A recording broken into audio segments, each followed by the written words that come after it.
Welcome to the Leon Tessa Effect, a space where courage meets wisdom and the evolution is the only constant. This is for those who refuse to play small, who lead with strength, speak with purpose, and embrace the fire within. Here, we dive deep into health, self-discovery, and the unseen forces that shape us. It's time to unlock your power, trust your intuition, and step fully into who you're meant to be.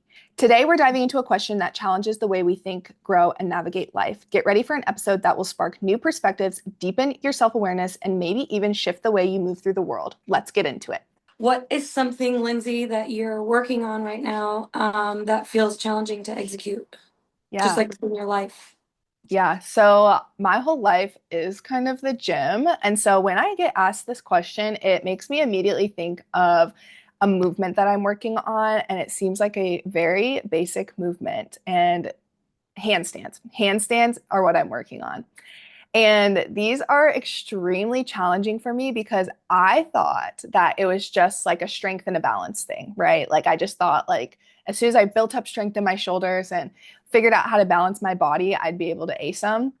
But that's not the case. And this really ties into my life because it handstands really take a sense of focus and presence and obsession to be able to master them. And so mainly I think the biggest part for me is the fact that I lack sometimes being able to be present. Especially in my line of work as an online fitness coach who has to be on social media, push out content, connect with people online. I'm always thinking about what's next and thinking about what more could I do and who I need to talk to and thinking about everyone else as well. So Hmm. finding a sense of being present and focus in the handstands has been the hardest thing because one small wrong move while you're up there and you come tumbling down. So Yeah, yeah, it really ties into my day to day too, because like I said, this last year I've made so much progress in being present. And the ways that I do that too are just like going on walks or sitting in silence without my phone. It's so hard to leave my phone behind because I'm always like, what if a client texts me? Or what if I miss a notification from my most recent post or something like that. So that's been a huge success of mine this last year. But also, I think I'll always have a little bit of room to grow in that area. yeah. It aligns with God, man. Paul nailed it because we are very similar. I just taught myself in the last 3 years, um, like walking handstands and like pulling the sled with handstands, and yeah, the presence is actually what executes that movement. So where do you go if you're not present when you're attempting the movement? And where do you need to be? Yeah, a lot of times I find myself thinking about, so I kind of have a little bit of a big ego.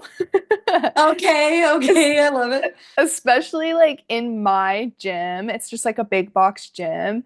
And I'm like known as the girl who's like doing crazy mobility stuff. And like I'm the only, I saw one other woman doing handstands and I'm so excited to meet her. But I'm always like up there and I'm like, gosh, how cool would it be if all these people saw me nail this handstand? You know what I mean? I And call it peacocking. yeah, and that me caring about what other people are thinking is distracting me from what I really need to be focusing on in myself. And that's, again, something that's played into my life because for so long I cared so much about what people thought about me and it kept me from doing what I wanted to do. Or it's almost like those blinders that horses have when they're racing. Like I had to Mhm. put those on in order to get to where I am today, in order to post the content, in order to post the pictures, in order to try and, promote myself as a coach. I had to put my blinders on and not worry about what everyone else was thinking about me while following my dreams. And I just think handstands are like the perfect metaphor for it. Well, you also have to learn how to fall. You have to learn how to get away from the wall. How many crutches do people use within their day that aren't, I mean, it's as equal as somebody kicking up to the wall thinking they're going to get handstands, but really you got to put the crutch down. You got to move away from the wall in order to ever do it. That was the Mhm. biggest thing for me. Like literally the wall, I was stepping away from it. There was one day where I'm like, man, I know how to do this. But the moment I step away from the wall, it's like all out the window. Yeah, you have to relearn it. Yeah, yeah. And but then you're like, whoa. But that like how far along are you in them? So that actually ties into what I was going to say next. So I was working with one coach who got me really far in my journey with a lot of different mobility stuff. So shout out to him. He was great. But I actually just recently started working with somebody else on my handstands. And so I can hold, I think my like max is like a 20-second, straight up handstand coming Control. off of the wall. Um, and working with this new coach, she is helping me with more drills and stuff in order to help with my alignment. Yeah. And that's the part I need the focus for because it's not it's your fingers, it's your palms, it's your shoulders, it's the direction of your armpits, it's your chest, Joint it's your stacking. ribs, yeah, your pelvis, and then what direction are you going to let your like, and she's told me it was this part when she told me, she said it's not just about being balanced, it's about playing within the balance because you're not Yes. just going to stay like this, like it's not, Right. but it's being able to adjust yourself. And I'm like, that is beautiful. Because that's everywhere. Like how many times a day do I gotta readjust or go use the bathroom just to like recenter and like collect myself. That's really awesome that you connected it that way to like your life and your daily stuff, but also how fun it is to have like a teacher. I miss that like a Yeah. lot. I love, I like, I thrive with accountability and I thrive Mm. with learning from an actual individual. I can watch videos and I can read books, but it's just not the same as having a connection with somebody and for them to be able to analyze you like your form or your alignment or like analyze your like for me in exercise I send form videos, right? And Yep. that is just extremely helpful because it's individualized to you. And that's why I do online coaching because I find that piece extremely important when you're training for certain things. I mean, there's people out there that are successful on their own, but for me, I need a coach. Well, you're also like diving into a world that kind of demands that you better make sure you're right.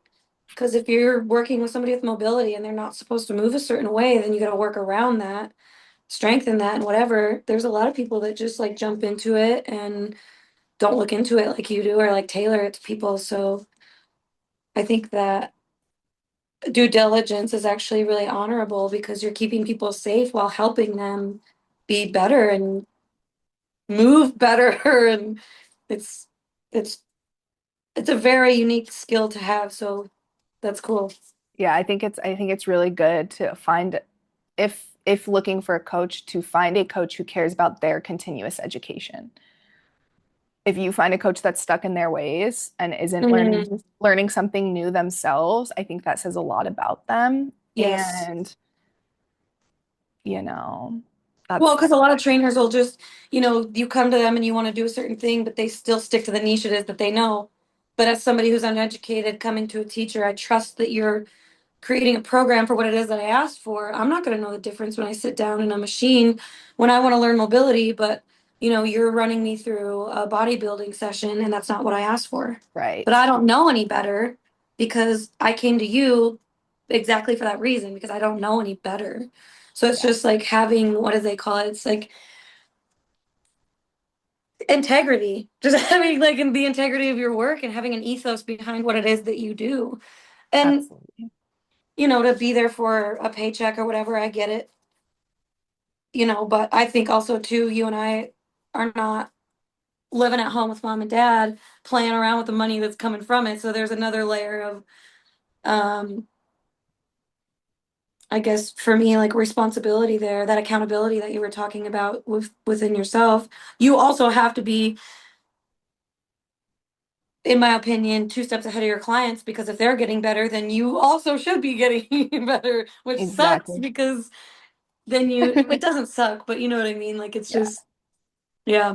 I love Um, I love that I have a client that's like just a smidge behind me because I'm like, okay, if I don't push forward, when she catches up to me, she's gonna go find someone else. And so we've been right. working together Yeah. for almost 2 years now, and I'm just like, I have to keep pushing. I have to continue to look at where she is and where I am and look ahead in order to keep continuing to work with her because having a lifelong client is a dream. Like that's Totally. my goal is to have a roster of women who are just here to follow with me, follow in my footsteps and for me to like guide them through my journey like along with me. And so that's where like that continuous education is just so important. And I just want to touch on this too, what you said about, we have bills to pay. And that's why I always say, if I could help people for free, I would, but that would Yes. cap me at like 2 to 3 people. And the more I can get to pay my bills for helping people, the more people I can help. And so that's how I kind of, because I'm not monetarily driven, and that's how I have to rewire it in my brain to ask people for money because it's like this is how I'm going to change the world. I'm going to help people because like this is my passion. So I think that's really important. Yeah, I think also it helps when you're not monetarily driven because same. When you turn it into an energy exchange, and I know you respect your time, I most certainly respect mine to the point where I've restructured my entire life. And I've told, like, I'm to the point with my clients where it's like, these are the days. And if you want to work out with me, now it's your turn. How important is this to you now? It's a really like subtle, Yeah, and I didn't make it crazy, and it wasn't about like turning anybody away, but it was about when you start to take care of yourself and you understand that it's an energy exchange and what it means to be an online coach versus working at a big box gym, because I too work at a big box gym and privately train people. You sit down and you do the numbers because we're not, we have to worry about the monetary side of it. So, we do the math and we're like, whoa, something don't math here, because the reciprocation of what it is that you have to offer isn't the same as what you're getting back. exactly. Yeah, And so so to, important. yeah. And so let me ask you, do you feel like within all of that and your handstands, we'll go back to it that way so you can kind of get there. Do you feel like anything is holding you back? I think it's really coming down to strengthening that mental muscle, strengthening that focus. It's just like a muscle, just like everything else. And I just have to practice um, like meditation, finding times to allow my mind to wander, but being able to reel it back in. Yeah. So honestly, that is probably, I am realizing this right now. I should probably integrate more still meditation moments because I do a lot of mindfulness. Like I said, I'll walk, I'll stretch, I'll do Uh-huh. things while being mindful, but I need to learn how to be still and Yeah. mindful because that's what I think I'm really missing. And again, that translates into my life. When you can control your brain, it's not only going to help me in those times of stillness, it will help me in my overall focus in life. And I was just thinking about that while I was on my walk. I was like, I'm a productive person. Like, do not get me wrong, but there's always room to be more productive. And I was thinking, I'm like, I need to work on my productivity. And I think it comes down to being able to focus on the task at hand. And that's where like meditation and stuff comes in. So I think that is like the next step to perfecting the handstands is being able to to turn off the brain, allow the thoughts to come in, but to, be like, I'll think about you later. Yeah, yeah, yeah. Oh my God, that's so cool. I love that you also love handstands because it's such a special skill to have. And so being able to connect with somebody else who understands the progression of it, what they need to work on with it, and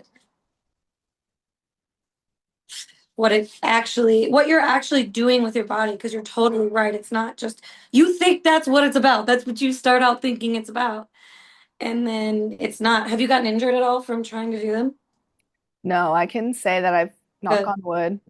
I've I don't injure easily. I don't either, but I did well. I tore like an intercostal and I couldn't take like a full breath in for like a week and a half. It was so bad, but it was just a lesson. And at the time, I was learning that I didn't work my back at all. Mm. That's always a fun day when you're like, oh, okay, well, we're just not going to talk about this because I know what happened now.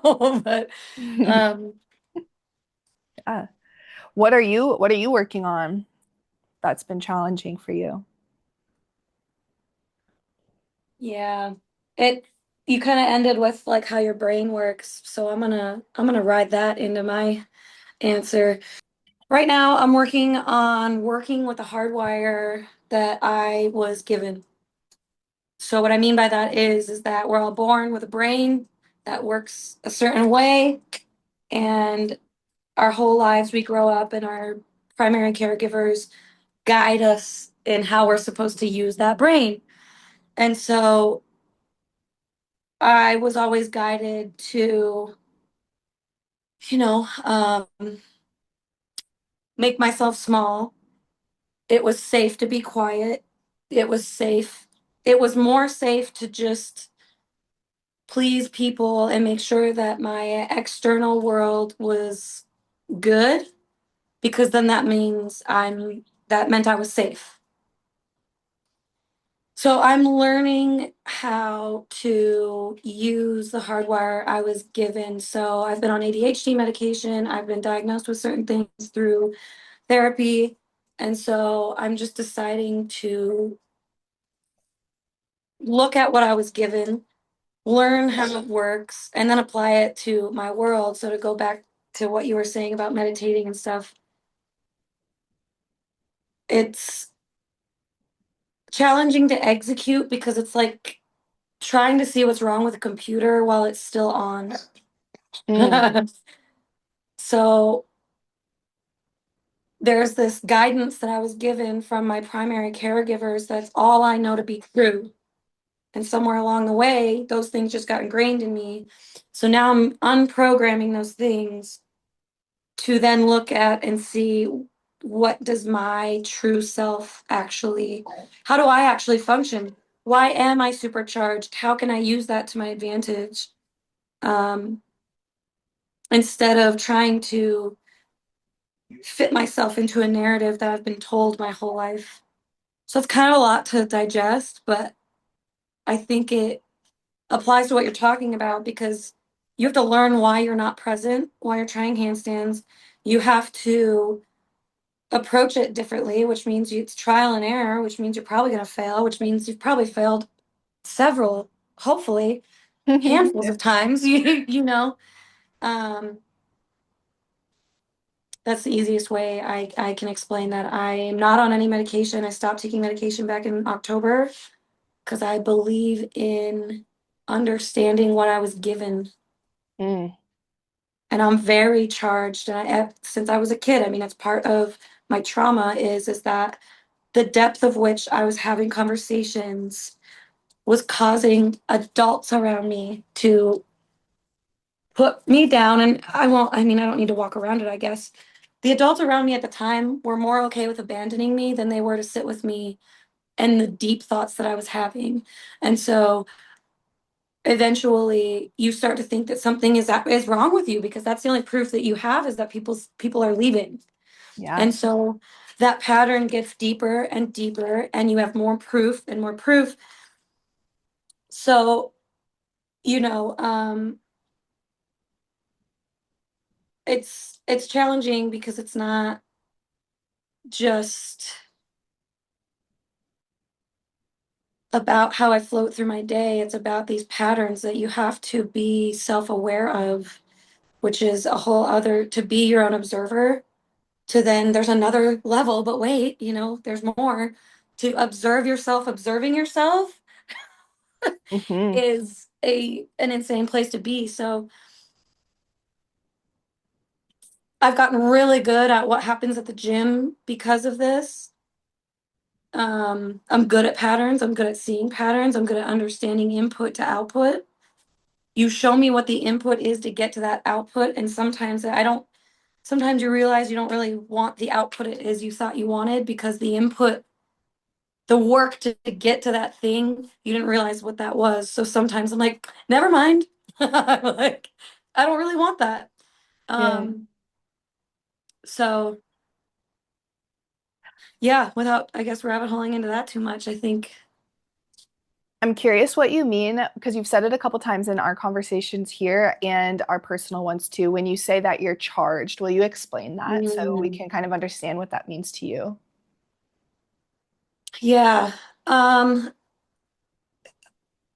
you can almost guarantee that I'm in a very stimulated state. Okay. Yeah. I am I'm wired. I'm absorbing everything. I'm thinking about everything. I'm already thinking about 5 minutes ago and how we can, whatever. Yeah. So that makes it a lot of people's response to me is that I'm too much. Mm.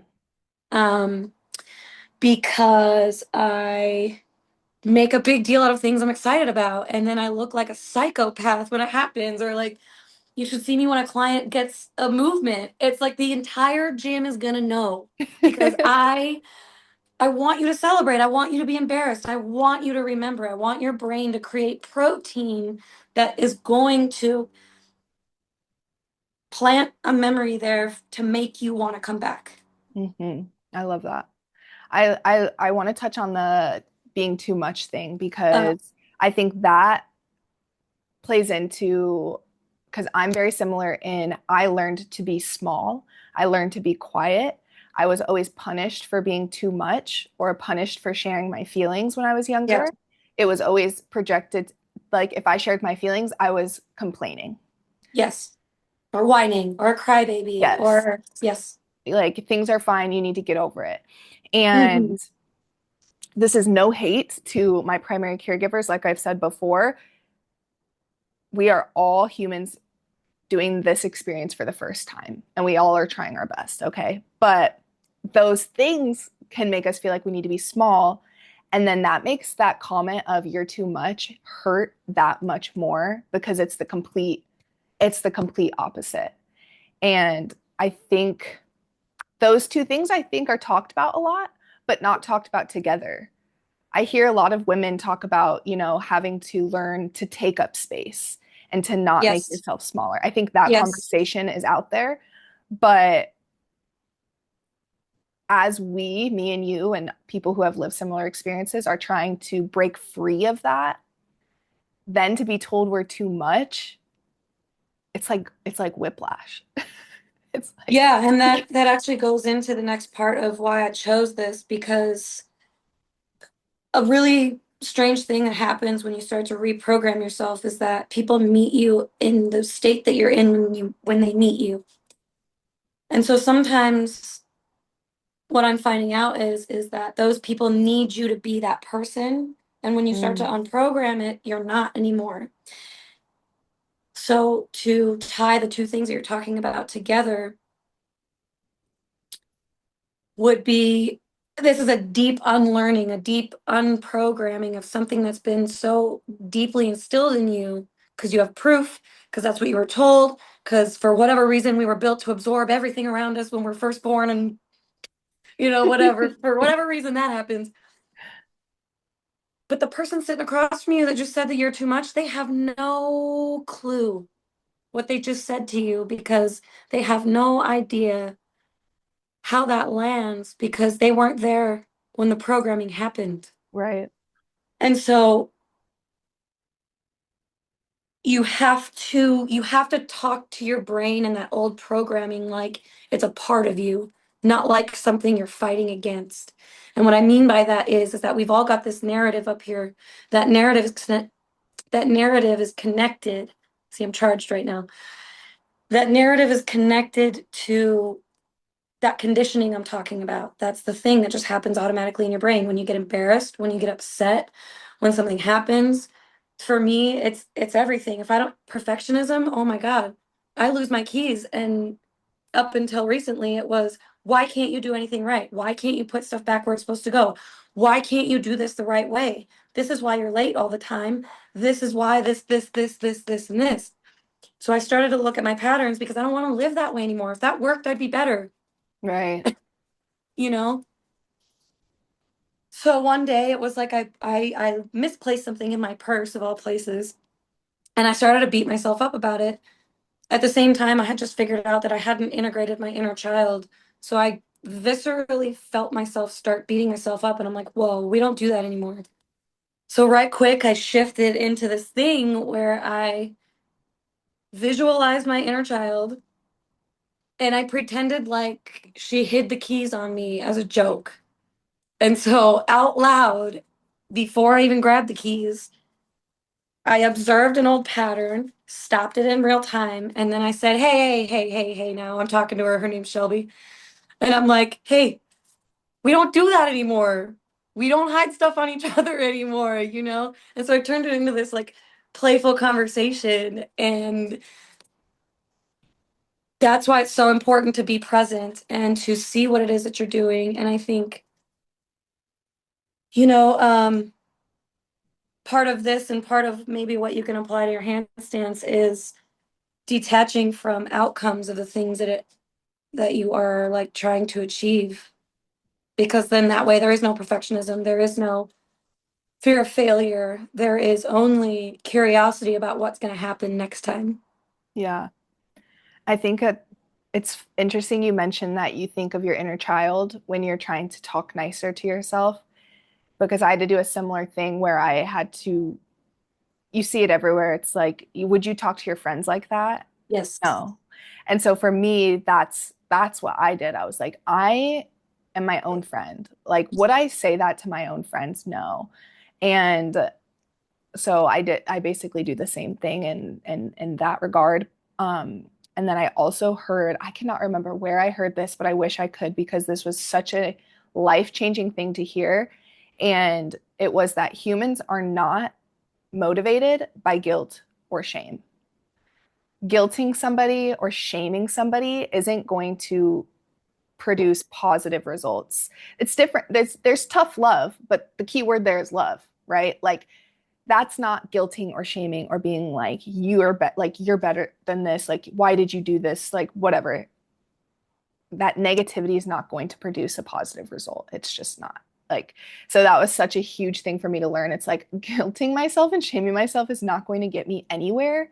How can I reframe this to find the pattern, like you were saying? What is my pattern?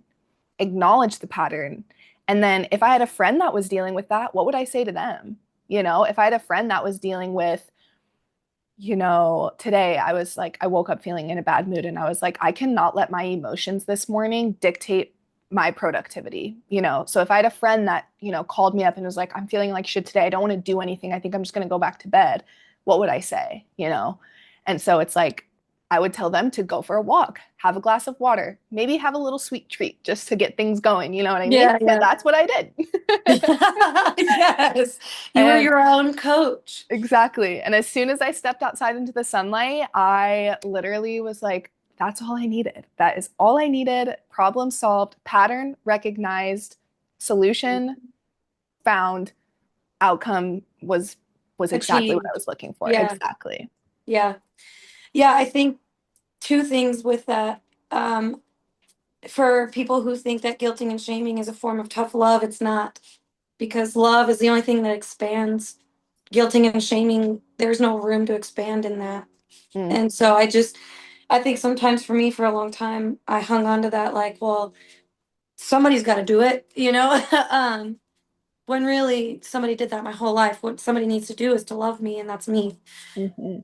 And then the second thing with that is yes, it's really powerful to look at yourself look at yourself most importantly and say, how much different would my life look if I spoke to myself the way that I speak to the ones I love? Yeah. Because we should love ourselves. 100%. And we all say that we do. And I'm gonna go ahead and maybe get some people upset. But if you did, take some inventory about how you talk to your body. How often do you thank it for what it does for you, even if it's not where you want it to be? It's gotten you to where you're at, and we have to honor that and respect it and see it and hold it. And some of us, we won't even look at it. You can't see a pattern if you're unwilling to look at Yes, it. absolutely. And it takes time it takes time for this to happen too, because what I've also learned is that I could talk all day long about I'm doing this and I'm doing that and I'm a better person for whatever. There's still many, many, many, many, many times throughout my day where I'm still running a script that I don't even know. I haven't even seen it yet because the program is so deep within me that the script is happening before I can stop it. Mm. So developing a pattern to recognize patterns and stop them it just gets deeper into itself. You just implode into yourself like a black hole. It's ridiculous, you know. Yes. But Yeah. once you start to recognize the patterns and your brain literally releases it to make room for patterns that serve you. That's what I mean in a really simple way. That's what neuroplasticity is. It Yes. is it is rerouting the way that your brain fires and what it connects to while it's firing, I think. And I'm pretty sure that's how you explain it. But you know, to circle back to what we've both talked about, a program, for example, for me is as an adult, I make myself small in big achievements. Mm. I trained for, programmed, and won a Spartan race for my second race ever last in November, and I barely talk about it. Yeah. And every time I do, I mean, I can't because every time I do, it's like a fire hose turns on and I can't shut it off because I'm so not, I'm getting better at recognizing my own achievements. And it's really hard. It's a program that somewhere along the way, somebody told me I needed to be small and I believed them. And I know that I'm not, however, your story gets to that point and whatever that feeling is, it's really, really, really difficult. It's not just something that happens overnight because it requires you to unprogram a false belief. But that word belief is the key thing there. But if I can believe in something that's not even true, I can have faith in the thing that's on the other side of what it is that I'm working on. So being able to talk about big wins and not being like, oh, well, I could have done this better. No. How often does somebody get to say that they took first place in a race that they've run twice? Yep. Not often. No. And I'm not even going to defend it. I'm not even going to defend it. I'm just going to let it sit there. No, that's fucking awesome. Just hold on to I'm it. sweating. Oh, man. Yeah, I'm What a excited to. cool. Thank you for listening. Sorry, I don't know where my Yeah. brain's going. No, you're good. I'm excited to see the training program. I'm excited for you to be able to share that with everyone, the training program that you put yourself through to help other people with that. So, super excited about that. That leads me to ask you, how do you keep things effective and enjoyable without burnout in your life? Yeah, it's hard to keep things balanced, especially when you have some type of program you're following or something that needs to be done like diligently on like this for this day. The Spartan race sometimes was just a mess. And you know what?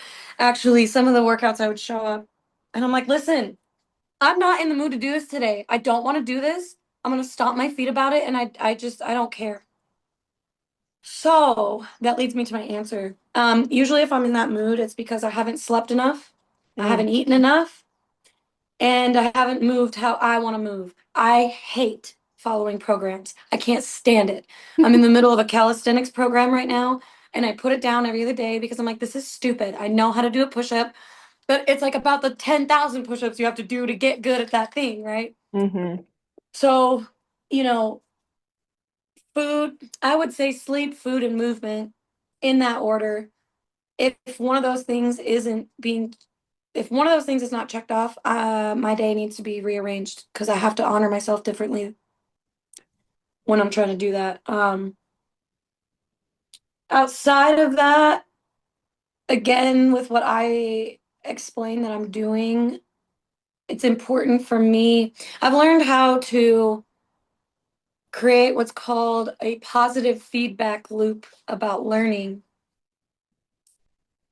So I have trained myself to get excited to learn, which means it doesn't matter what you put in front of me. I'm indifferent about it because all I'm doing is collecting information about it, Mm, right? So I'm not attached to it. It's not that I don't care what happens with it. I'm still going to do my best, but it helps me get through the things I don't want to do. It's yeah, the day where I'm just chopping the wood and carrying the water. It's just work. Um, I've mentioned this before, I think maybe in the last podcast, but it'll be just like a task I don't want to do. I turn it into a game, and that's what fuels that feedback loop where it's not about the task at hand anymore. My brain is handling it like, I love this analogy. Uh, it feels like when you see an octopus with a puzzle it's trying to figure out. mm, That's what my brain turns into. I don't care what it is. I just want to touch it. I want to see what happens. I want to taste it. I want to smell it. I want to know everything there is to know about it, especially if I have to do it, right? So, yeah, I've just taught myself how to enjoy learning. I love that. So that's how I keep it fun. Yeah, it's fun. I think that what you're talking about making being curious to learn, like curiosity is one of the best things as humans we can carry with us, Yeah. not just in health and fitness or like the mundane tasks of life, but in relationships, in just anything like that. Like being curious will open you up to so much more opportunity than just taking things for what they are at face value and judging them right off the bat. So I really love that. Curiosity is like a word I try to keep in the back of my mind at all times. Um, and then I love that you touched on balance or on like the recovery aspect of things to keep it balanced. Like you were mentioning if your sleep, your food, and your movement aren't down, then everything sucks a lot more. Yeah. And I think that's so important for people to realize because so many people we live in a grind culture. We live in the hustle Yes. culture. You can't hustle and grind without recovery. Or you can, but you're going to burn out like we're trying to talk about here. So I think that's incredibly important for people to notice. I think another thing that's really important for us to bring up, I mean, I don't know, you can chime in on this for your end of it, but I don't know who needs to hear this or whatever it is, but you need to eat more.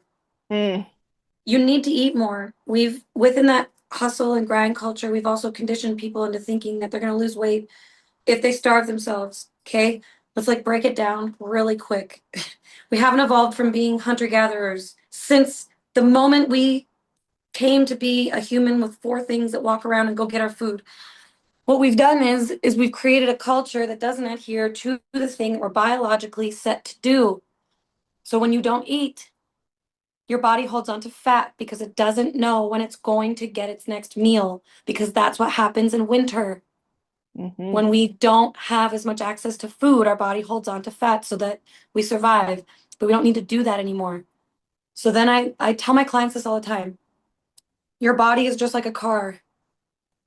A car is not going to go anywhere without any fuel in it. You're just going to inflame it, piss it off, and then you're not going to want to be doing the thing it is that you're doing.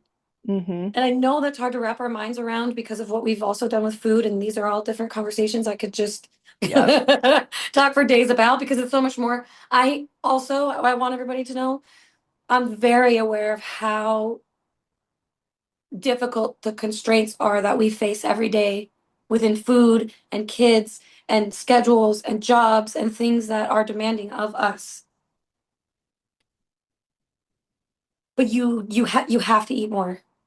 So Yeah. sleep, food, and then to go back to what you were saying too, we sacrifice sleep because we think that getting 10% of 10 things done is 100%. That ain't it. Yep. 100% of one thing is the thing that you want to be doing. Hmm. And you had said earlier too that, part of what the next challenge is for you is to just be still, right? And that being still is wanting to work out really bad and get a workout in, but you go home anyways because you know you shouldn't, because you Yeah. know that your body needs rest. It's the same, it's the ladder of what, we tell a lot of our clients.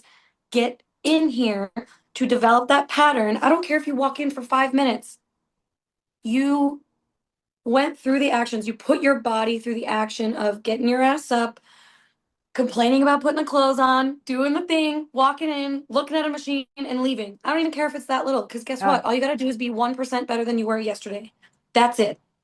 Hmm. 1%. You can't tell me you don't have 1% in you. Yeah. Yeah. So sleep, food, and movement. And then, yeah, I mean, always be moving. Motion equals lotion.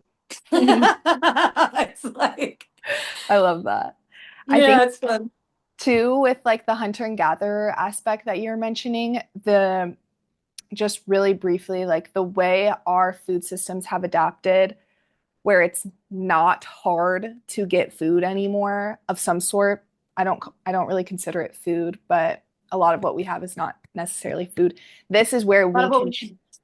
Yes, this is where we can channel that hunter and gather. And this is why I believe it's so important to home cook your meals Oh, because yeah, I love that. that's going to the grocery store, picking out multiple ingredients, going home, touching the food, and actually creating it yourself is the closest we will get to That hunting works. and gathering. um, unless you're a survivalist and you actually want to go out into the world to do that. You know what I mean? But for the average person, that is our hunt and gather. Like it is so important. And I often will have times where I'm in a terrible mood and I will cook a meal and I immediately will feel better. It's a very human reaction to have when you are one with your food and I could go on about this forever because the energy you put into your food it actually affects the way your body processes the food, which I think is beautiful. Um, so yeah, I just wanted to touch on that part of like the hunt and gather aspect of it because I think there's all sorts of fitness coaches and health professionals out there telling you to home cook your meals, Yeah. but they're not explaining I don't think a lot of people are explaining deep enough why it's so important. And yes, that also means you're going to know what ingredients are in your food. That also means there's not going to be random oils and additives and whatever in your food, but it's so much more than that. It really is so much more than that. And it's not that expensive to eat well. When people ask me what I eat, I'm like, listen to me. If it's like during the week and I'm on the go, it is some type of ground protein with probably egg cooked into it, some type of vegetable thrown into that, which is canned. And I hate that, but it's a vegetable. And then I have some type of fruit to go alongside with it. And it, it literally doesn't cost anything, Yep. really, I'm one person. I don't have any kids or anything like that. So I understand. Um, but are you willing to like look at what it is that you're already doing and seeing what you can refine to serve you better? And then the other thing, back to the hunter-gatherer thing and going to collect the food, taking it a step further, what what would your cart look like if you were listening to what your body was craving? And then when you see what it is, like let's say it's candy, for instance, I transitioned from eating candy at night when I would wake up or whatever it was that was quick to like fruit leather from Trader Joe's and some almond butter. And I dipped that shit in there. Midnight, 2 o'clock in the morning. I don't care what it is, but it's not refined sugar anymore. Sugar for fruit is great. Sugar for fruit is okay. Like oranges are fine. Yeah, yeah. Um, but I would challenge people to again, because there are patterns, especially as females. Oh my God, when I'm about to cycle, the food that I want. I just 2 days ago threw it into Chat GPT and I'm like, hey, I get this. I'm not gonna tell anybody what I get, but I get this, this, and this right before I'm about to start. what is my body actually saying it wants? Yes. And so it explained it to me. So I crave salt and crunch and carbs and all this stuff because my hormone levels are changing. So those things that I'm craving are what my body is going to be depleted of. That's why I want them so badly before the cycle starts so that I can get through the cycle a little bit easier. Yes. And those cravings are signals from our body, like you're saying. Yes. So important. And people are like, I can't fight my cravings. And you don't have to. You just need to learn how to actually understand those cravings for what they Yes. really are. Yes. Because if you're craving sweets, your body probably wants the nutrients from fruit. If you're craving Right. chocolate, your body probably wants the magnesium and the antioxidants from Exactly. chocolate. If you're craving chips and crackers or something salty, you probably need electrolytes. And Yeah. it's really, really, really cool to Energy. understand that. Yes. Yeah. I think that's one of my favorite things to teach clients. They're like, I'm such a sucker for a sweet treat. Like I feel like that's gonna hold me back from losing weight. I'm like, no, no, no, Well, no. here's the other thing though too is that the difference between somebody who is going to enjoy a sweet treat is probably using it somewhere in the gym, not being stagnant at home watching TV, Mm. not doing something with it. In fact, I get made fun of all the time while I'm at the gym because I'm eating all the time. Because of what's happening in my brain, my body has to usually catch up to what my brain is doing. And so therefore I'm so hungry all the time on top of working out the way that I do. And I'll be walking around and I have like donuts, or I will actually have candy that I walk around with. Yeah. But I'm like, listen to me, I'm about to walk into a heavy lift. This is, it's not the best fuel. I'm not saying that, but I'm saying I'm gonna use it. And Yeah. it's okay. It's golly, it's okay to enjoy yourself. Yes. I Yes. love telling my clients that too. Like, I'm not encouraging you to take away anything from yourself or punish yourself for any of this because this isn't what we're doing here. Mm-hmm. You're learning how to love your body, you're learning how to get it to where you want it to go. So you've got to look at it. You've got to see patterns that have been happening that obviously, if they were working, you wouldn't be sitting in front of us. You wouldn't Yeah. be seeking help. I've had a trainer before. I miss having a trainer. I don't know about you. Oh, you had, I mean, it's like, you know, I just, I think it's also important for us to talk about that together as like females and how difficult it is to be in the gym with all of this information that's just shoved down our throats, especially by a lot of what we're being sold by is what people look like. Mm-hmm. And while we really like aesthetics, my question to you is you might look good, but are you strong? Right. Do you So feel that good? do you Do you feel good? do you wake up energized and excited for life? How do Because you that's sleep? What do huge. you Yeah. eat? What do Yeah. actually that's a really big way to what do you call it? That's a really good way to tag somebody and how they're doing is asking them instead of how have you been sleeping? I like that. Yeah. Yeah. That's a question so I ask all my client check-ins how many hours they've been sleeping at night and then how many times Oh, they wake up at night. And I just recently I'm gonna add the question, how do you feel when you wake up? Like, do you actually feel like you got the sleep that you're reporting, or do we need to work on it? Um, I guarantee you not one person checks in when they open their eyes. I know They get the on their pain. phone. Yeah. That's hard to stop doing. It is, yeah. To I just wake up and grab for it. Yikes. yeah. The candy thing too, I want to talk about that because for me and you, with where we're at in our Mm. fitness journeys, okay, I'm gonna preface this by saying I used to get so pissed at everyone hyping up these intra workout carbs to the public, right? I used to get so What frustrated does with that that. mean? So, like intra workout carbs, like candy during your workout. I What I felt was like, doing. yeah, I felt like there was this just, I know it's different for everyone what they see online, but I was just continuously seeing people hyping up eating candy before and during your workout. And I I'm just not think, encouraging it at all. and this is where I'm coming down to it though.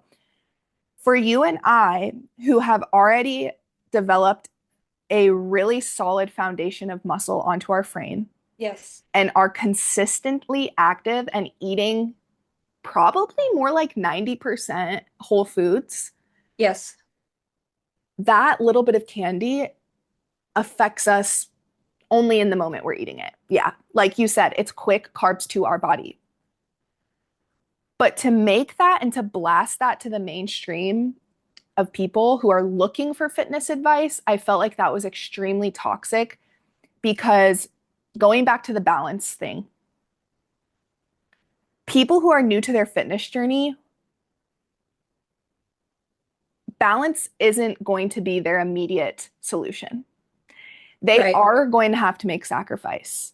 They are going to have to feel unbalanced in order to learn the new patterns that they need in order to create their desired result, in order to create those new neural pathways like we were talking about. That's the path to being able to live a balanced life, right? So I tell my clients all the time, I'm like, I need you guys to track your food consistently. I need you guys to hit your calorie target day after day after day, because the sooner you can lock in and do that, the sooner you can stop, the sooner you will have the Mm-hmm. body. And I literally explained it like this to a client. I said, I need you here right now. You're doing this, right? You're eating a lot some days, a little some days. Your body doesn't know what the fuck to do, right? It's confused. It's going to store everything from these days for these days, right? So I need you to be locked in right here so that someday soon, when we've hit your goal, you can be more like this and it Yep. won't matter. And you will just be so, it'll be so habitual, but you'll also feel so much more stable mentally, physically, emotionally, like everything. You'll feel so much stable. You won't even want to do this anymore. But your body's not going to freak out if you have, a little bit of a difference. So I think it's extremely important for people to know a balanced lifestyle is possible for every single person, but sometimes being outside of balance is what you need to get there first.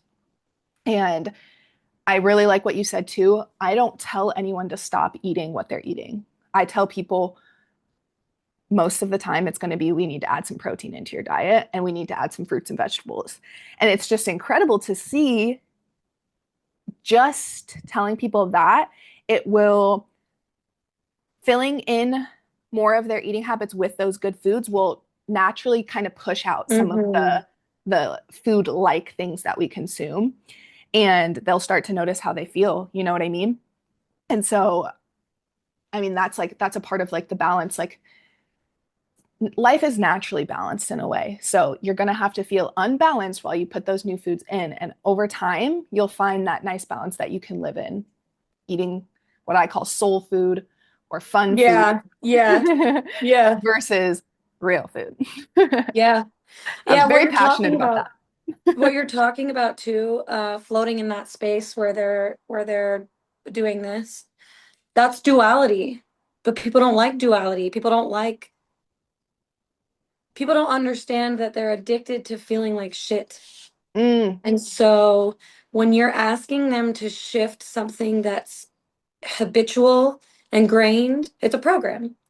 You're, and also I want to say this too, because I like that you use that word. We're not talking about a diet here. We're no. talking about how you and I, not for nothing, but look at us. We at some point in time, our lifestyle became this. It wasn't something that we put down and then picked back up, maybe for a little bit in the beginning. For Yeah, me, I mean, I totally, but once it clicked about what you're talking, excuse me, about what you're talking about, once that clicked, yeah, you're totally right. There were moments where I had to say, you know what, I'm actually not going to have that today because I have some goals and that gets in the way of my goals. I'm not saying no forever, right. but I'm saying no right now because I need to practice dedication, diligence, and devotion. Mm, I'm devoted to myself, which means all those other things come before whatever it is you're going to judge me for about because I don't eat this or I don't eat that because I care about what I put into my body. It's a form of self-respect, and I hate it when people give other people a hard time about what it is that they're eating or not eating or whatever.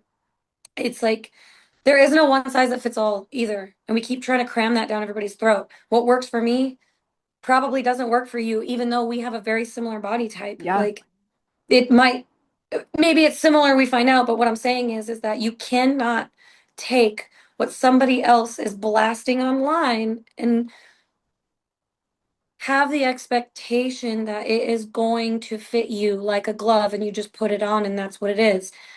What we're doing is really getting to know the self to get to that's what you and I have done. We've gotten to know ourselves. That's why we look like this. That's why we know how to do what we know how to do. That's why you're realizing that you need to be present in handstands. It's Hmm. why I'm realizing that I need to celebrate the things it is that I achieve. The feeling we're all feeling within that feeling that we get to through a different experience is the thing it is that everybody's looking for. Yeah. But it's not, if you want the wrong answer, ask everybody else. That was one of the hardest things is to like be the girl that doesn't eat the treats that were brought in, to be Uh, the girl that brings her lunch to work. I worked in a mall for 5, 6 years. Everyone was at the food court for lunch. I sat in the back with my meal prep. And it's hard. It's hard when yeah. people bring back French fries, my favorite food of all time, and they bring that back and you smell it and you're like, oh my God, like I want to eat that so bad. Here's another saying that's really fun too. This is my favorite. It's going to add to that. Because you are in a place where I love this. I can't remember who told me this. Nothing tastes as good as being in shape feels. Facts, for sure. And then, as much as you hated being that person going to the mall, bringing your lunch to work, you also now, as you get older, while other people are like dropping tacos and pizza, you get to be that person who houses an entire pizza and everybody looks at you like, Yeah. where the fuck do you put that? And I Away.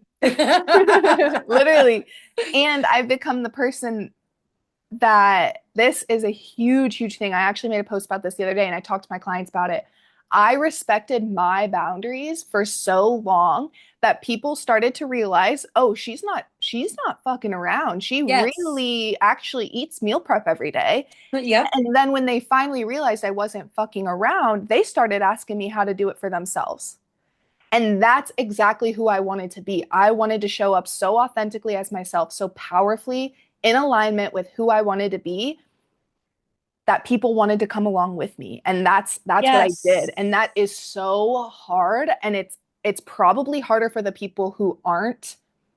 I knew I wanted to help people and I knew I wanted to help people stay healthy. I knew I wanted to be in fitness, right? So I can see how it's even harder for people who don't have that passion necessarily and just want to be healthy for themselves. To say no to others and to say yes to yourself is a habit and a behavior that you have to master to be different, which sucks that it's being different in today's world. Being healthy is being different. And you have to master boundaries. You have to master saying no to people. Here's a here's a fun thought too on that, to piggyback on that. When you start to achieve things that other people want, it upsets them that they haven't done it yet. And Mm, so I feel a little bit of pressure sometimes when I'm out. Um, I don't know if you experience this or not, but I get looked at a lot. I have tattoos, I have, whatever, look at me. But I also feel a part of it just being like, I don't know if it's negative or if it's neutral or whatever it is, but it's almost, how do I say this? Sometimes I'm being judged because of being healthy, because of how I look, because of being fit. And it's like, how do you have a conversation with somebody who's not even willing to hear what you're saying because all they can see is what you look like? mhm. And just what you look like pisses them off. Yeah, but that's like you said, that's their insecurity. Like it's crazy because we are abnormal. Sure. to the general American society. Yes. Yes. Okay, there it is. I wasn't sure how you had to And I say also it. think that you and I get looked at a lot because of our energy. Sure, it's probably We more that. we are extremely confident in ourselves, whether we have the little things going on. We I mean, hey, we started a freaking podcast a week after meeting each other. We're confident people, okay? Like we show up, we show out, we have the tattoos, we are Mobility, powerful. handstands. Yes. Yeah. We're confident in who we are and what we want to do. That's not saying we're perfect. That's not saying we don't have insecurities. But I think, I don't, what's, you said you're a Virgo? Taurus. Taurus. I don't know much about Taurus, but they say like Scorpios are very magnetic. Oh And God. so I love meeting people who think this too about like have they've noticed this about their lives. Ever since I was little, I feel like when I'm in public, I'm looking around and people are always looking at me. Like people are always like I'm very just I think it's just our energy and Yeah. I think it's I don't know our aura or whatever. I don't really know much about that kind of stuff, but yeah, I think that's really interesting and I agree it could be also the way that we look because Well, we we're are not ugly. I tell people all the time, like I get it or whatever, but I think it's the psychology behind why that even happens. Like for me, I'm so kind, it's weird, where it's just like I would never put what somebody looks like before what their energy feels like. mm, And also too, I'm not saying that you have to be like this crazy person who wins first place and looks the way that you do. But what I am saying is that you need to move your body. yeah. You need to make sure that you get outside. You need to make sure that you're challenging your heart rate once in a while. You need to make sure that you're doing something once in a while that you just plain don't fucking like to do. Yes, yes, yes, yes. That's all I'm saying. And like as a trainer, that's what I meet all my clients where they're at. You can ask any of them. Like, there's a check-in, like what you were talking about with what you're eating when you wake up. I already know how they're feeling when they walk in because I can feel it. It's a gift. But I will, I say, where are we at today? And then once in a while, sometimes we have a lot of bad days. And then I'm like, yeah, we got to work today. I'm sorry, but today's just one of those days where we're going to get our heart rate up because we need to. Yep. It's probably going to help you get out of that thing. Like you said earlier, you woke up cranky or whatever, had a little sweet treat, went for a walk, got yourself right. It works. Exactly. I think it's just like the starting. It's a huge deal to get things going. Jesus. Yeah. Yeah. And I think to go back to the original question, once you have things going, to stay efficient and to keep it enjoyable, this is where having goals is so important, in my opinion. Having a goal and a specific program to get you there will allow you to find ways to make it enjoyable. So for me in particular, I usually I never like thought of it on purpose, but my tendency is I give myself about 1 to 2 years of working on a very specific goal. So I gave myself That's 2 years. incredible. I gave myself 2 years to learn about hypertrophy training, bodybuilding style training, and put on 15 pounds of muscle. I gave myself 2 years to do that. I did it. During that time, to keep that enjoyable, I personally, even though my coaches, said I didn't need to, cardio isn't like the best for muscle building, I said, fuck that. I need to still run twice a week. I know. Also It's not true. exactly, I know. If it's a slow run, Yeah, and my intuition was like, I'd rather stay cardiovascular, like I'd rather keep my cardiovascular health good. yeah, yeah, yeah. And it helped me be able to be in a gaining phase much longer while keeping the definition in my muscle, while keeping the Sure. bloating and the puffiness from my stomach. So I was eating over 3,000 calories for a couple months as a 5'5" female Yeah. because I continued to practice my cardio. And that looked different throughout the whole training phase. But I was like, no, I will be doing cardio. And that also helps me.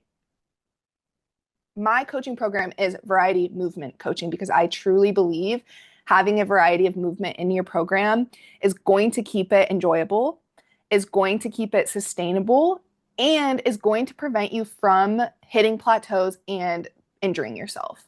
That's the only thing that's going to stop you from plateauing. Exactly. And so for me, that's also how I keep it enjoyable. And then, after a year or two, once I've reached my goal, I probably will start to feel bored. And then that's when I come up with another goal. And so Exactly. now I've done about 18 months of very mindful calisthenics and flexibility and mobility training. I saw your shrimp movements. Yeah. And then I did that for 18 months, got a little bit bored. And so I said, okay, well, I'm within my 1 to 2 year range. I feel comfortable to set a new goal and to achieve to work on that. It's really important, I think, to not let the boredom let you stray from your goal if you haven't hit your goal. Like this comes back down to the balance thing. Like, yes, the way I found balance in it is keeping variety in the program, but also setting a good timeline for myself. Have I given this X amount of months or X amount of years before I will let myself change my mind? Totally. Like that's very important. It doesn't have to be 1 to 2 years, but you have to dedicate yourself to a certain time. And yeah, I think that's really important for especially the efficiency part. Uh-huh. And then also to keep things enjoyable, because I'm a coach, I love to bring people along with me. I think having a community and having people come along with you, whether you're posting the content on a fitness page or, bringing your friends to the gym to show them your workouts, or, just having somebody you can talk to about it, having a coach, having just a friend who will give you that space, that really keeps things exciting for me too, because it gives you something to talk Mm-hmm. about. And our health and our health and movement is what our life really is all about. Like Right. we are nothing without those two things. And so I think it's a really beautiful thing to share with a community or to share with friends. And I think that's one reason that our society is becoming sicker, is because we don't it's not as common to participate in movement in a community as it is to sit, to Mm-hmm. eat, to Mm-hmm. drink, to Mm-hmm. watch a sporting game instead of play it yourself.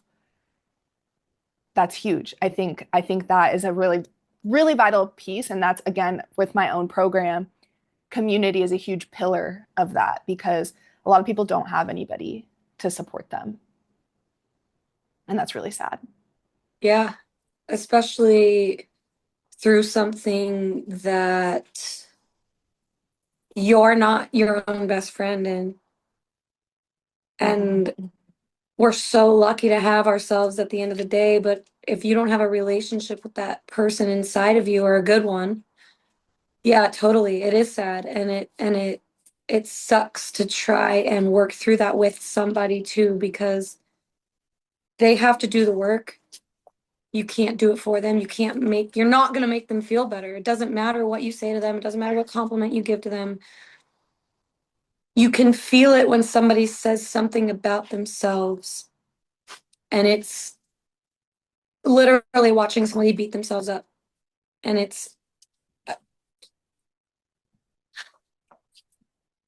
I hope that the podcast kind of goes into a space that people can talk in as well. For both of us, I mean, we both touch a lot of lives. We're in a lot of heart spaces with people every single day. Mhm. Um, Even though you're not here and I'm not there, you are less than 6 feet away from me right now. You know, we're in heart space with each other, and I think it's important to, you know, what you had said earlier of man, whatever you said about like loving yourself and just what we talked about of having that conversation and how much different would your life look if you spoke to yourself the way that you speak to the people you love. And that's what gets you out of that poor relationship with yourself. But for some reason we're built in a way that makes that conversation difficult because it's vulnerable. Yeah, absolutely. Yay. Cute. I Oh also my God, that was good. Okay, if our conversation today resonated with you guys, we want you to follow this podcast and subscribe so you don't miss out on next week's episode. And if you want more from Lindsay or Aisha, you can go find us over on Instagram at leontessa_effect. And you can follow along with all of our information there. And we want you to walk away from this podcast today remembering to lead with courage, speak with purpose, and stay curious. We'll see you next week.